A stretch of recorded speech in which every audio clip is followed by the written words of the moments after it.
Apart from these theoretical considerations, Neville's technique is fascinating and psychologically instructive.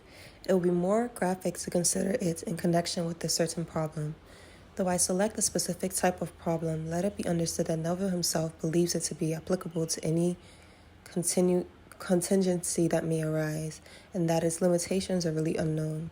For example, suppose that having attended his lectures and learned something of his principles, you find yourself confronted by a certain problem. A bill has just arrived for $500 on your house. All your money is gone. No loan can be arranged from the bank or friends, and you just do not know where to turn.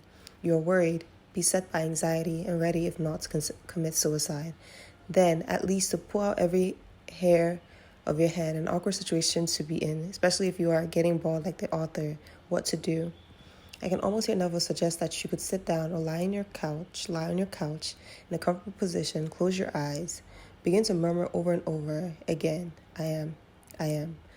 Not I am this nor I am that, but just quietly affirming your own awareness of being, the fundamental fact of your consciousness. As relaxation of both mind and body ensues, you will sense a feeling of floating in space. Try and feel through the constant repetition of this deific phase that you are unconditioned, faceless, and formless, the premier consciousness, which is the true self underlining the normal activities of mind and body. Develop this state of consciousness until you feel that you are identified with it.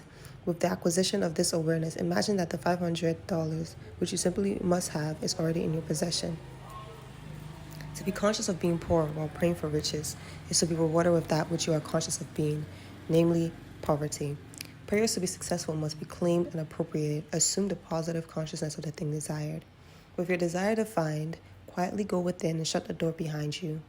Lose yourself in your desire. Feel yourself to be one with it. Remain in this fixation until you have absorbed the life and name by claiming and feeling yourself to be and to have that which you desired. In this relaxed and exalted mood, you should then switch your mind over to the nature of your desire. It will not do when so elevated emotionally to affirm, I want $500, for that would only emphasize your lack, your need of money. Thus, this emphasis will constitute a further suggestion which would manifest itself inevitably in the perpetuation of the material condition.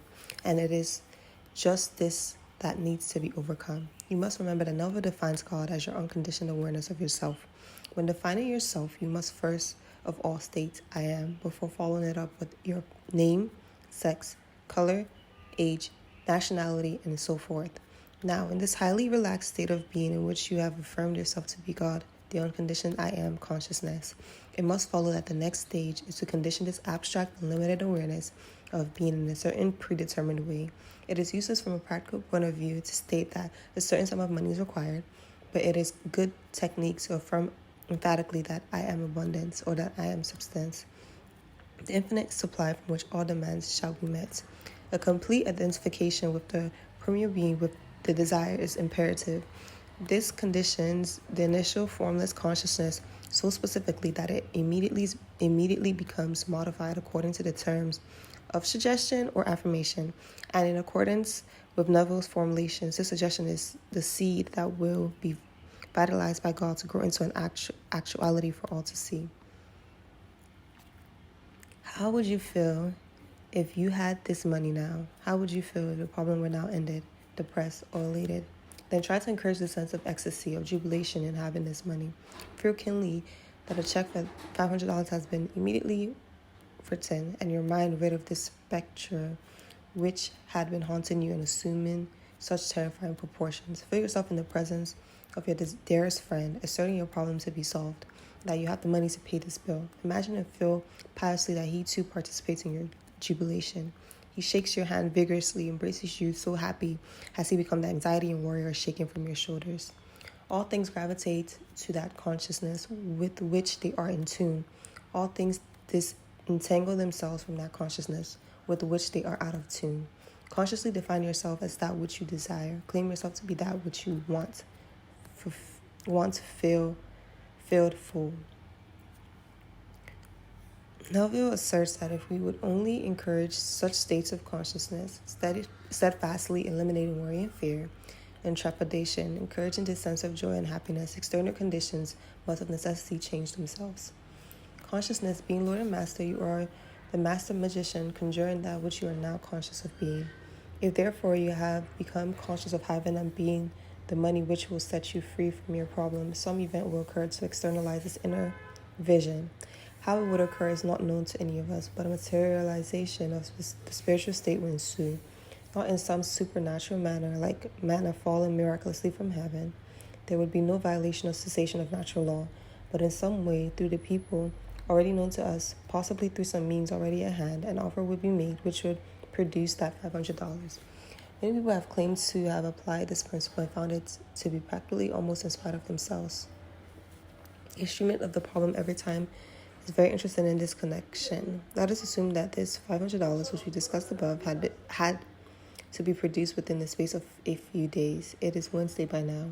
By Sunday, that money must be forthcoming, or else. What is to be done about it? What procedure should be followed? At first, the procedure would be identical with that described above. Not only is that money to arrive, but it is already here. Suppose that this money were to arrive from out of the blue on Sunday. Well then, imagine how you would feel on Sunday.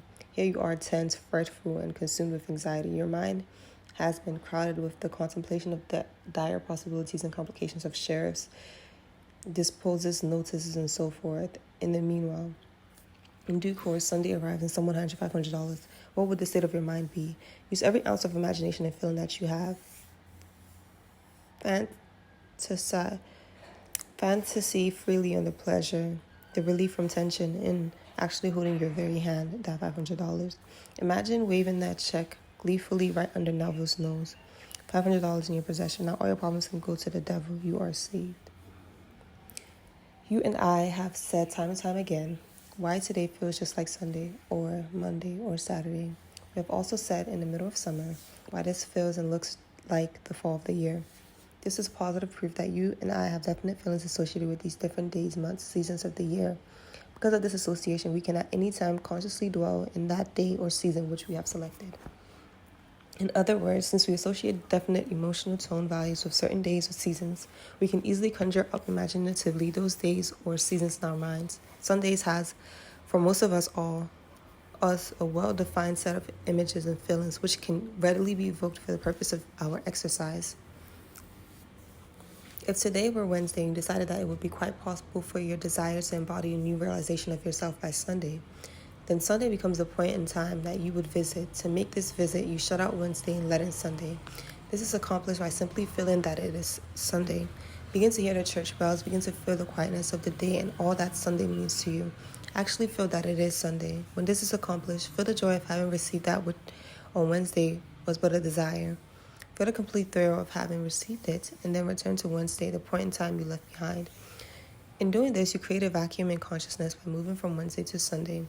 Nature, abhorring a vacuum, rushes in to fill it, thereby fashioning a mold in the likeness of that which you potentially create, namely the joy of having realized your defined desire.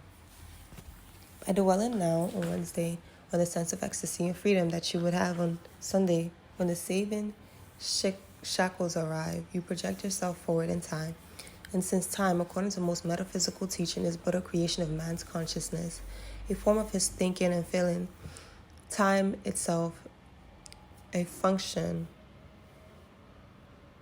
And since time, according to the most metaphysical teaching, is but a creation of man's consciousness, a form of his thinking and feeling, time itself may be superseded and future events anticipated.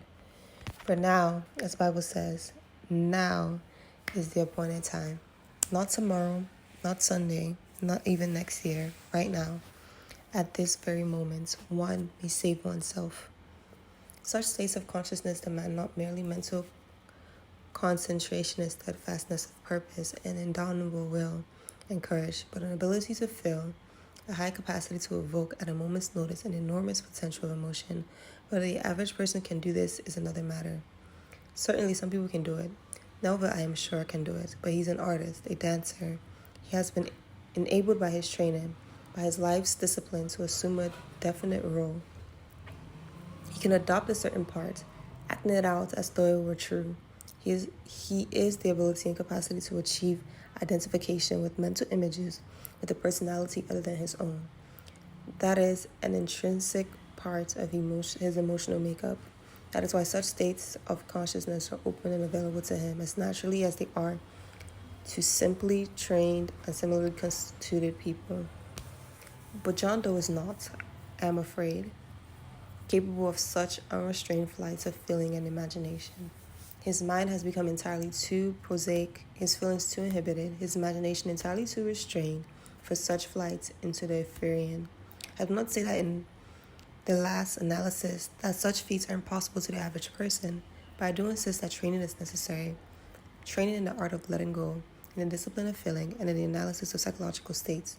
This takes such time and effort that they are willing to embark upon a way of life that implies the expenditure of much time and labor.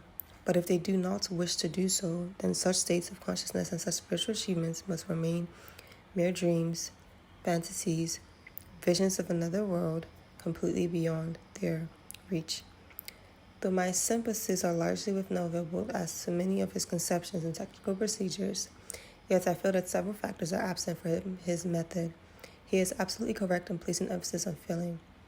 By means of this intensity of feeling, all things become possible.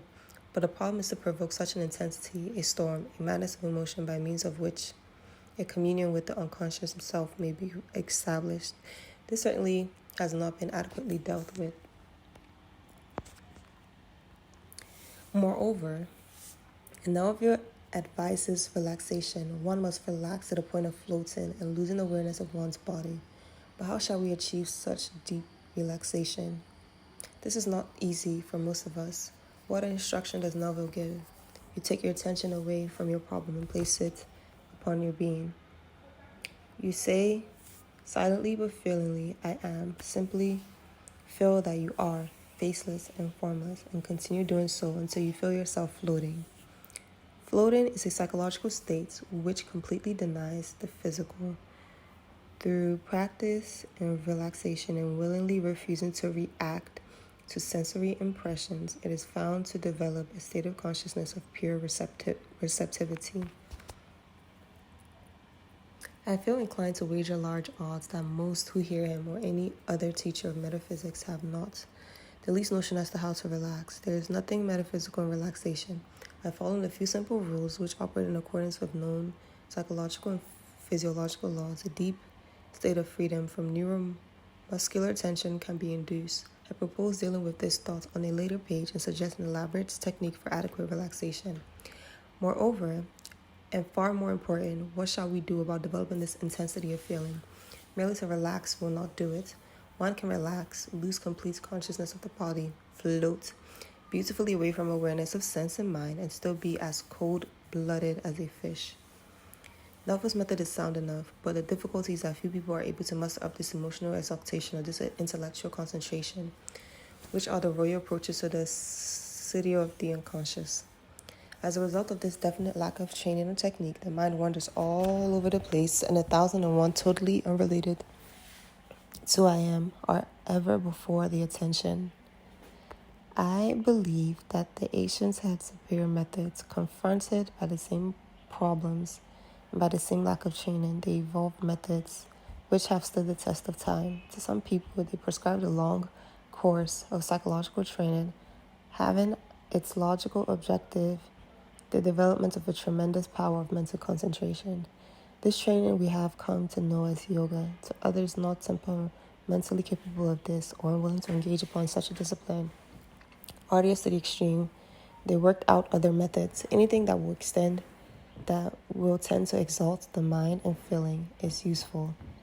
Music, color, poetry, perfumes, anything that will intoxicate the mind and senses within certain limits is utilizable. It is more difficult to describe invocation, another method they employed. It is simpler to explain it by quoting several examples of them in these pages so that the reader can develop some idea of their content and power and ecstasy.